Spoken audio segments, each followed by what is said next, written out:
Chapter 18, page 115.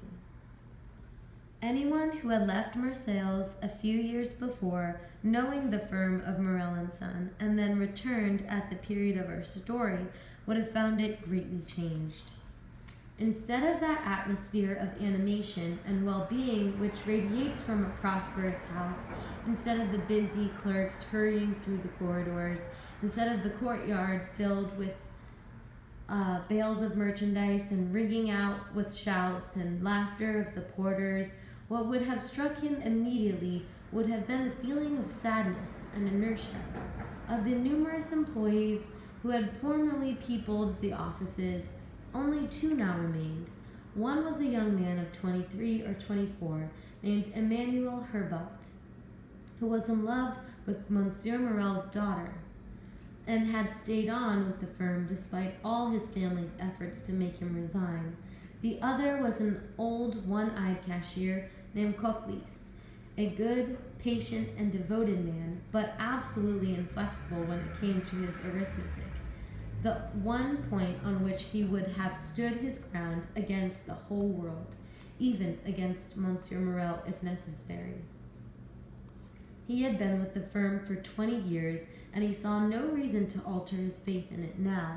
The payments due at the end of the previous month had made him promptly and in full.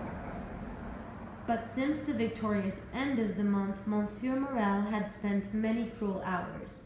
He had had to unite all his resources in order to make those payments, fearing that word of his distress might leak out in Marseilles. If he were seen taking such extreme measures, he took a trip to the fair at Beaucaire to sell some of his wife's jewelry and part of their silverware. Thanks to this sacrifice, he had saved the honor of his firm, but his funds were now exhausted. The return of the Pharaon was now his only hope of being able to meet a payment of 100,000 francs due to Monsieur Beauville on the 15th of that month, and other payments totaling 300,000 francs due on the 15th of the following month.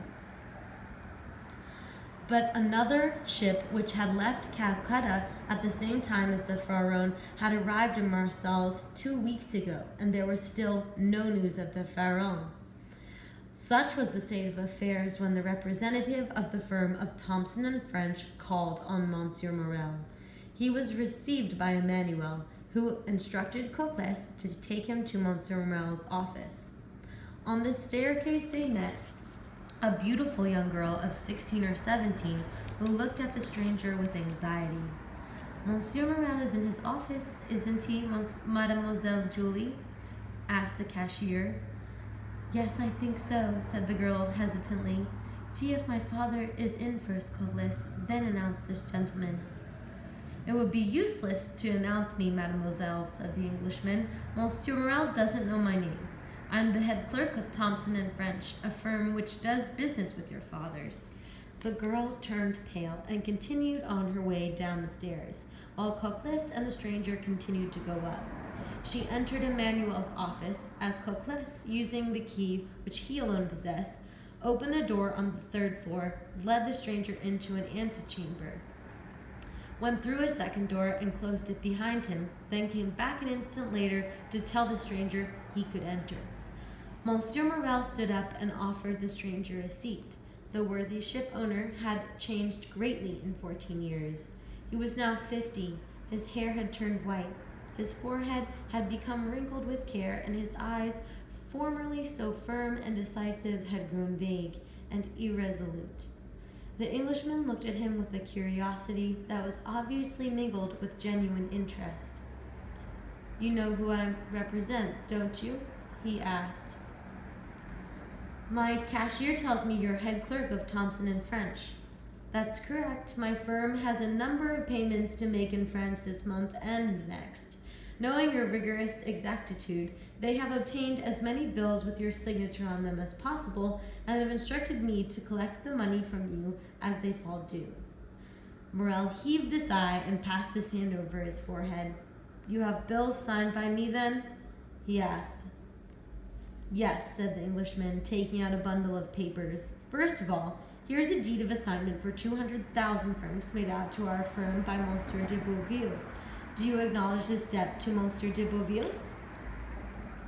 Yes, it's an investment he made in my firm at 4.5% nearly 5 years ago. Half of it is due on the 15th of this month and half on the 15th of next month. That's right. Then there are various bills due at the end of this month and totaling 32,000 francs, 32,500 francs. I acknowledge them, said Morel, flushing with shame at the thought that he was perhaps about to be unable to honor his own signature for the first time in his life. Is that all? No, we also hold these bills due at the end of the next month. Their total is 55,000 francs. In all, we hold bills for 287,500 francs. It would be impossible to describe Monsieur Morel's suffering during this enumeration. 287,500 francs, he repeated mechanically. That's right, replied the Englishman. Now, he continued after a moment of silence, I will not conceal from you, Monsieur Morel, that despite your reputation of perfect integrity, there is a persistent rumor in Versailles that you are not in a position to meet your obligations. Morel paled markedly at this almost brutal frankness. I took over this firm from my father, he said, after he himself had managed it for 35 years. And all that time, not a single bill signed by Morel & Son has ever been presented for payment without being honored.